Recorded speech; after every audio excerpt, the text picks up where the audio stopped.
नमस्ते, good morning. जैसा कि आप जानते हो, आज हम बात करेंगे strength, weakness, opportunities and threats, SWOT के बारे में हम लोग बात करते हैं, जिसे स्वॉट भी कहते हैं आप लोग। स्वॉट एनालिसिस क्या है? स्वॉट SWOT एनालिसिस कैसे करते हैं? क्या आपने SWOT एनालिसिस के बारे में सुना है? स्वॉट विश्लेषण 1960 के दशक में अल्बर्ट हम्फ्री द्वारा गढ़ा गया एक शब्द है। इसमें ताकत, कमजोरी, अवसर और धमकियां या थ्रेट्स शामिल है। किसी कंपनी की स्ट्रेंथ, वीकनेस, अपॉर्चुनिटी और थ्रेट्स जानने के लिए और उनके अनुसार कार्य करने के लिए स्वॉट विश्लेषण किया जाता है। ये संभव नहीं है कि किसी कंपनियों के पास केवल ताकत और या केवल कमजोरियां होंगी। ताकत के साथ साथ कुछ कमजोरी भी होती है, या ये समझिए कुछ परेशानी भी हो सकती है।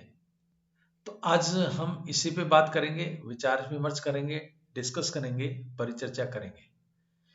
जिस प्रकार कंपनी की बात करते हैं उसी प्रकार प्रत्येक व्यक्ति, मनुष्य की भी बात कर सकते हैं, या छात्र छात्रा, अध्ययनकर्ता या अधिगमकर्ता की भी बात करते हैं। स्वॉट विश्लेषण किसी कंपनी के लिए नहीं बल्कि एक व्यक्ति के लिए भी लागू होता है। जब आप एक साक्षात्कार के लिए आते हैं तो आप इस प्रश्न का सामना करेंगे कि आपकी ताकत और कमजोरियां क्या है। क्या आपने किसी खतरे का सामना किया है? इसी तरह एक मार्केटर को कंपनी के लिए स्वॉट विश्लेषण करना पड़ता है, क्योंकि उसे अपने प्रतिद्वंदियों से लगातार खतरों का सामना करना पड़ता है और अपनी कमजोरियों को दूर करना और अपनी ताकत पर ध्यान देना कंपनी का प्राथमिक उद्देश्य होता है। इस ब्लॉग में, इस पीपीटी परिचर्चा में स्वॉट एनालिसिस कैसे करें, स्वॉट एनालिसिस के फायदे और स्वॉट एनालिसिस के कुछ उदाहरण पर हम परिचर्चा करेंगे, बातचीत करेंगे, डिस्कस करेंगे। वास्तव में स्वॉट एनालिसिस क्या है, स्वॉट का उपयोग क्या है, कौन कौन कर सकता है, स्वॉट एनालिसिस कैसे करते हैं, स्ट्रेंथ और वीकनेस क्या है, अपॉर्चुनिटी और थ्रेट क्या है, स्वॉट एनालिसिस का उद्देश्य क्या और कैसे लागू किया जाए, और अंत में हम लोग बात करेंगे उदाहरण जो आप अपने सेल्फ स्वयं पर लागू करते हैं, उस पर हम लोग बात करेंगे।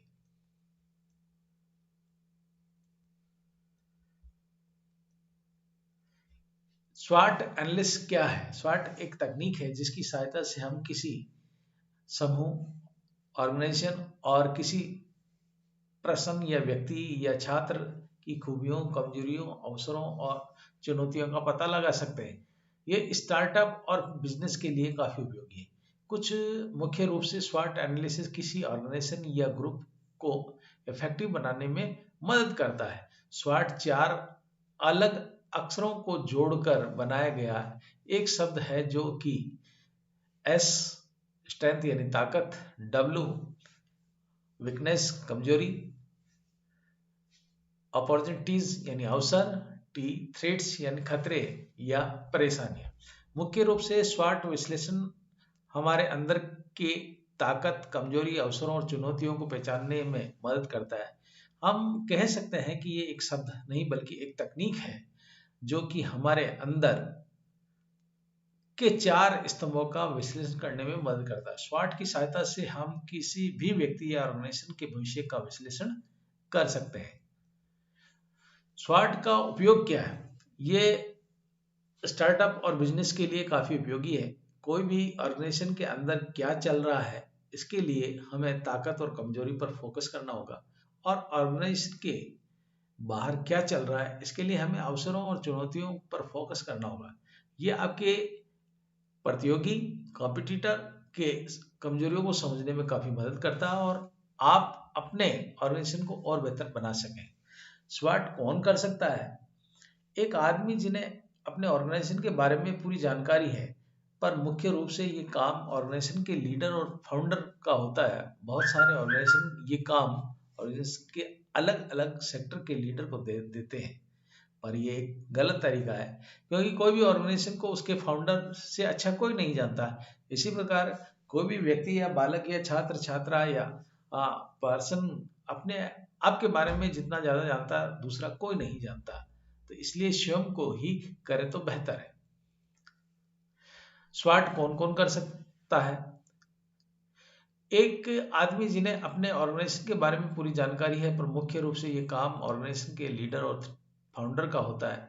बहुत सारे ऑर्गेनाइजेशन ये काम ऑर्गेनाइजेशन के अलग अलग सेक्टर्स के लीडर को दे देते हैं, पर ये गलत तरीका है, क्योंकि कोई भी ऑर्गेनाइजेशन को उसके फाउंडर से अच्छा कोई नहीं जानता। स्वाट एनालिस्ट कैसे कर सकते हैं? इसमें हर सेक्टर में एक एक लीडर कम से कम 1-2 घंटे की मीटिंग सेट करें। ताकत, कमजोरी, अवसर, चुनौतियों का 4 भागों में बांट दे और उसके बाद उसके नजरियों को, अंतिम सहमति और अंतिम निर्णय को जाने। आज के दौर में बहुत सारी चीजें बहुत जल्दी बदल रही है। इस बदलते हुए दौर में बने रहने के लिए 6 से 12 महीने में हमें स्वॉट एनालिसिस करते रहना चाहिए, ताकि हमारा बिजनेस और स्टार्टअप आगे बढ़ता जाए। आज के बारे में एक बहुत बड़ी चीज हो रही है कि इस बदलते दौर में और टेक्नोलॉजी डिजिटल युग में स्वाट अगर करते रहना चाहिए, क्योंकि इसमें अप एंड डाउन बहुत जल्दी आता है। अवसरों और चुनौतियों की पहचान करते रहना चाहिए, और ये विश्लेषण बिजनेसमैन के लिए, विद्यार्थी के लिए, स्वयं सेल्फ के लिए है, और एक परिवार के मेंबर के रूप में अगर ये करते हैं तो और अच्छा माना जाता है। तो स्वाट हमें करना चाहिए। स्ट्रेंथ और वीकनेस क्या है, ताकत और कमजोरी क्या है, ये अपने प्रतिकूल परिस्थितियों में कैसी होती है, और विपरीत प्रतिकूल परिस्थितियों में या और प्रतिकूल परिस्थितियों में एक रणनीति योजना बनानी चाहिए, जिससे आपको ये पता चले कि आपकी कमजोरी, आपकी वीकनेस, आपकी स्ट्रेंथ क्या है, और या आप अपने स्तर पे अपने आप को किस तरह विश्लेषित करके स्थापित करते हैं। इसलिए एनालिसिस करना अति आवश्यक है। ताकत का मतलब शक्ति या पॉजिटिव फैक्टर है। स्वाट एनालिस्ट कोई भी कंपनी के लिए काफी फायदेमंद है। उदाहरण के लिए एप्पल फोन यदि मार्केट में नया प्रोडक्ट लॉन्च करती है, तो एप्पल का नाम सुनते ही दिमाग में एक अच्छा ब्रांड नाम आता है, क्योंकि एप्पल कंपनी का रेपुटेशन काफी अच्छा है। ये एक अच्छा ब्रांड है, जिसकी वजह से एप्पल कंपनी प्रोडक्ट को बेचने में सक्षम और मेहनत करके उसको लॉन्च करती है, तो वो डिस्ट्रीब्यूशन से लेके चैनल तक, ब्रांड तक प्रॉपर वे में चलता है, और इसलिए वो मार्केट में स्थापित हो जाता है। इसी प्रकार आप स्वयं को, अपने आप को, अपनी क्षमता, योग्यता, प्रतिभा को ध्यान में रखते हुए, अपनी स्ट्रेंथ और वीकनेस को ध्यान में रख के आप इस अपने आप को स्थापित करने के लिए कैसे तैयार करते हैं, उसके बारे में विश्लेषण करना चाहिए। इंटरनल एनवायरनमेंट के कुछ कारक हैं, जैसे वित्तीय संसाधन क्या है, प्रबंधकीय संसाधन क्या है, आधारभूत संरचना क्या है, आपूर्ति कौन कौन करता है, निर्माण संसाधन क्या है, मार्केटिंग संसाधन क्या है, वितरण क्या है, चैनल क्या है, ब्रांड क्या है। इसी प्रकार इंटरनल एनवायरनमेंट में आपका अगर विद्यार्थी है या प्रोफेशनल है, तो आपका कार्य क्या है, आपको किस प्रकार करना चाहिए, कैसे उसकी प्लानिंग होनी चाहिए, योजना क्या है, समय का सदुपयोग कैसे करें, 24 आवर का यूज कैसे हो। और ये इंटरनल आपकी स्ट्रेंथ इंटरनल ये रही है, वीकनेस ये रही है, आप किस फैक्टर में कमजोर हैं, संपर्क में कमजोर हैं, या आप यूज कर 24 यूज करने में कमजोर है। इन सब चीजों को आपको देखना चाहिए। इसी प्रकार और अपॉर्चुनिटी और थ्रेट क्या है, अवसर और खतरे बाहरी वातावरण का विश्लेषण करते हैं। अवसर और खतरा बाहरी कारक है, यह ऑर्गेनाइजेशन को अपने लक्ष्य को पाने में मदद करता है, और संभावना या मतलब ज्यादा प्रॉफिट करने की संभावना है। खतरा का मतलब कोई भी चुनौतियों को ताकत में बदलने का अवसर है। उदाहरण के लिए कोई भी कंपनी या मार्केट में प्रोडक्ट लॉन्च करती है, तो प्रोडक्ट लॉन्च करने के समय कैसा है, उस समय प्रोडक्ट कॉम्पिटिटर मार्केट में कौन है, टेक्नोलॉजी कैसी है। इस प्रकार एक विद्यार्थी को या एक प्रोफेशनल को भी देखना चाहिए कि उसकी खुद की अपॉर्चुनिटी क्या है। उसके अलावा उसका सक्षम या अच्छा पार्ट कौन सा है, जो कमजोर पार्ट कौन सा है, उसको सुधार करना चाहिए या उस पर ज्यादा ध्यान देना चाहिए।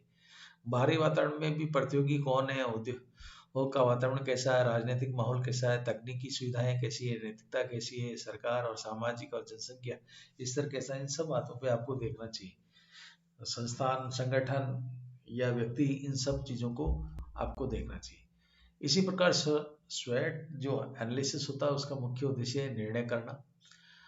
जो व्यवसाय या प्रोफेशन या कार्य क्षेत्र है उसमें सफलता प्राप्त करना, जो कमतर या निम्न स्तर के अचीवमेंट है उसको सुधार करना, बिक्री में या सुविधा में लाभप्रदता विश्लेषण करना, इसके सामान्य उद्देश्य है। इसी प्रकार अगर आप देखेंगे स्वाट एनालिसिस लागू कैसे किया जाए, तो इसके लिए आंतरिक बाहरी वातावरण का विश्लेषण करें, ताकत और कमजोरी को पहचानें, अवसरों को और कमजोरी को पहचानें, कार्य योजना बनाएं और अंत में निष्कर्ष तक पहुंचे।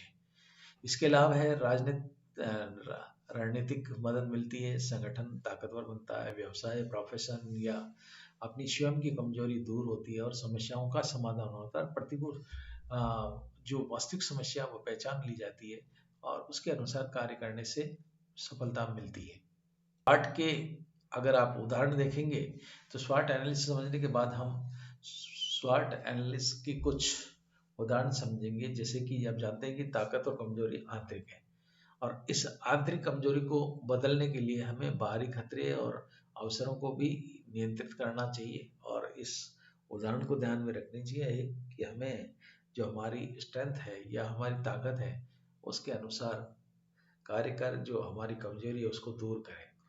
और एक जैसे भारत में एक पतंजलि नामक संस्थान है जो अपने उत्पाद उच्च क्वालिटी के उत्तम और बढ़िया बना के देता है और फास्ट मूविंग कंज्यूमर गुड्स की बनाती है। 2006 में स्थापित ये कंपनी पूरे भारत नहीं, पूरे विशेष क्षेत्रों में अपना वर्चस्व स्थापित कर चुकी है। ये कमजोरी स्ट्रेंथ और सब चीज़ों को ध्यान में रख के इसको तैयार, तो इसका जो प्लानिंग, योजना, रणनीति, संगठन, ये सब चीज़ें मिलके काम करती है तो स्वतः वो कंपनी स्थापित हो जाती है और बहुत अच्छा लाभ भी प्रदान करती है।